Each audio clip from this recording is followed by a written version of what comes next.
அனைவருக்கும் என்னுடைய மாலை வணக்கம். கேப்டனுடைய நல்லாசிரியரும் விஜய் சிரி கம்பைன்ஸ் தயாரிக்கும் படை வீரன், படை தளபதி எல்லாம் சொல்லலாம். நம்ம இங்கே வருகை தந்துள்ள சண்முக பாண்டியத்தினுடைய ரசிகர்கள் அனைவருக்கும் என்னுடைய மனமார்ந்த வாழ்த்துக்கள்.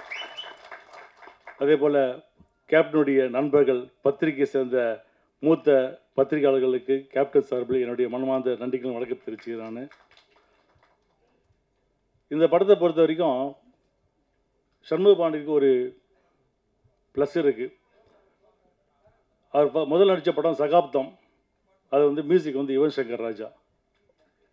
இந்த படம் வந்து இசை ஞானி. மூணாவது படம் வந்து யுவன் சங்கர் ராஜா.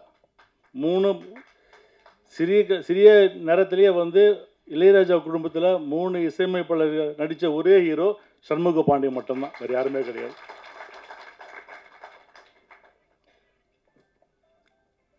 பொன்ராம் சார், நான் உங்கள் பெரிய ரசிகர் சார். நான் உங்கள் படம் வந்தேன்னா என்னுடைய ஃப்ரெண்ட்ஸு குரூப்புடைய வாட்ஸ்அப் குரூப் என்ன தெரியுமா? வருத்தப்படாத வாலிப சங்கம், விபிவிஎஸ்ன்னு வச்சுருக்கானது இன்னும் இருக்குது. அன்றைக்கி உங்களுக்கு காட்டியிருப்பதானது. சார், நீங்கள் வந்து என்னை ஹீரோ ஆகணும்னு ஆசைப்பட்டீங்க, ஆனால் எங்கள் மாமா என்னை ப்ரொடியூஸ் ஆகிட்டார். நான் ப்ரொடியூசர் ஆகி 25 இயர்ஸ் கம்ப்ளீட். வல்லரசு படம் முடிஞ்சு 25 வருஷம் கம்ப்ளீட். அதே போல் நம்முடைய நண்பர் முருகதாஸ் பற்றி நான் சொல்லி ஆகணும். 2001 அவர் வந்து கதை சொல்ல எங்கள் வீட்டுக்கு வர்றாரு. அப்போ நான் கேப்டன் 2 பேரும் கதை கேட்குறோம். கேப்டன் உடனே அப்படியே பேசினே இருக்கோம். அப்போ வந்து என்கிட்ட சொல்கிறார் அவர், சார் எனக்கு அடுத்த மாதம் இன்னும் ஒரு 6 மாதத்தில் எனக்கு கல்யாணம் நடக்குது. இந்த படம் முடிஞ்ச உடனே தலைவரை வந்து நீங்கள் என் கல்யாணத்துக்கு கூட்டின்னு வரணும் அப்படின்னு. நான் சொன்னேன், ஃபஸ்ட்டு படம் நீ முடி, படத்தை ஹிட்டு கொடு. நீ படம் ஹிட்டு கொடு, நான் கண்டிப்பாக கேப்டன் வந்து கல்யாணத்துக்கு கூட்டின்னு வரேன் அப்படின்னு. அப்புறம் படம் எல்லாம் முடிஞ்சது. பிரிவு தியேட்டரில் நான் எங்கள் சகோதரி எல்லாம் படம் பார்க்க போகிறோம். ஸ்டார்டிங் என் கூட வந்தார் அவர், இன்டர்வல் வரைக்கும் இருந்தார். இன்டர்வல் முடிஞ்சு எங்கள் கிளைமேக்ஸ் ஆளே காணும் அவர். நான் வந்து கேட்குறேன், எங்கப்பா முருகதாஸுக்கு கொஞ்சம் கூட்டினாருன்னா வரவே இல்லை. ஏன்னா கிளைமேக்ஸ் உங்களுக்கு தெரியும் அது என்ன கிளைமேக்ஸ்ன்ட்டு. முருகதாஸுக்கு பயம். நானும் அக்கா என்ன சொல்லுவேன்ட்டு, கேப்டன் தெரியும் கிளைமேக்ஸு, எனக்கு பிரச்சனை இல்லைப்பா, நீ பிரேமாகிட்டையும் சுதீஷ் கேட்டுக்க, எனக்கு கிளைமேக்ஸ் எனக்கு ஓகே, அவங்களுக்கு ஓகேன்னா ஓகே அப்படின்னு. நான் தேடுறேன், இவர் ஆளே கிடையாது. அப்புறம் லிஃப்ட்லேருந்து அப்படியே வராரு. வந்து கட்டி பிடிச்சேன். சூப்பர் கிளைமேக்ஸ், இதுதான் கிளைமேக்ஸ் அப்படின்னு நானும் சொன்னேன், எங்கள் அக்காவும் சொன்னாங்க. அதுதான் ரமணா. அதுக்கு முன்னாடி ரமணாவுக்கு முன்னாடி பார்த்தீங்கன்னா இப்போ எல்லாம் பேசுறீங்க, கேப்டன் வந்து பிஎன்சி ஹீரோ அப்படின்னு. ரமணா படம் வந்த உடனே ஏ சென்டர் ஹீரோ நம்ம கேப்டன் தான்.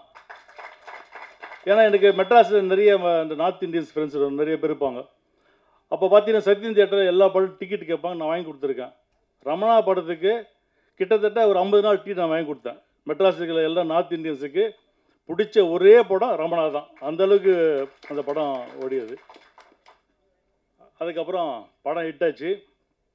அவர் வந்து, சார் படம் ஹிட்டு கொடுத்துறேன், கேப்டன் கல்யாணத்துக்கு கூட்டின்னு வரேன் அப்படின்னு.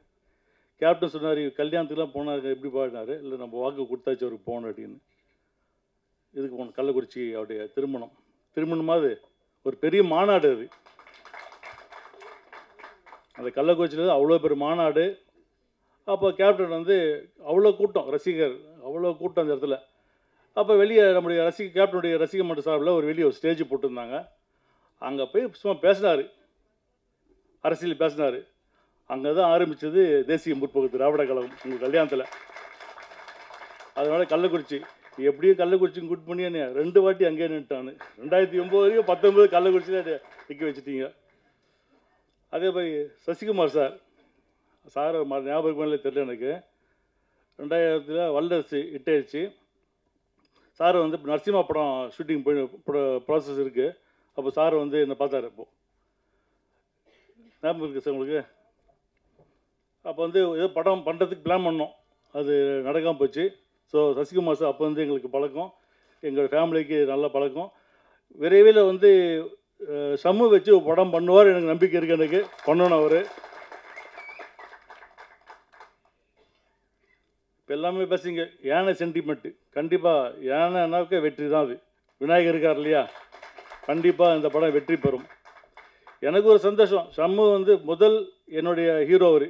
நான் தான் அவர் இன்ட்ரடியூஸ் பண்ணேன் என்னுடைய கேப்டன் சீக்வன்ஸில். என்னுடைய ஹீரோ அவர் 100 படம் நடித்தாலும் என்னுடைய ஹீரோ தான் அவர்.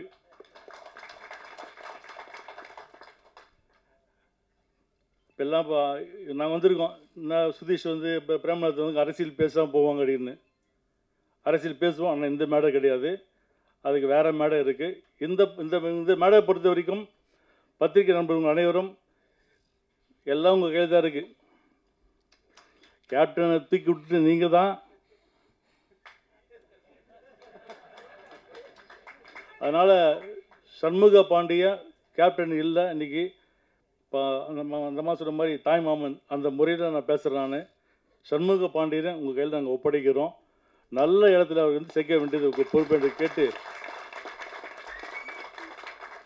இந்த படத்தை இயக்கிய அன்பு அவர்கள் வந்து அவர் எனக்கு டைரக்டர் தெரியல, எனக்கு இந்த படத்தை ப்ரொடியூஸ் மாதிரி தெரியாது. எனக்கு எல்லா விஷயமே அவர் தான் பார்த்தார். என்னை பொறுத்த வரைக்கும் இந்த படம் வெற்றி பெறும்.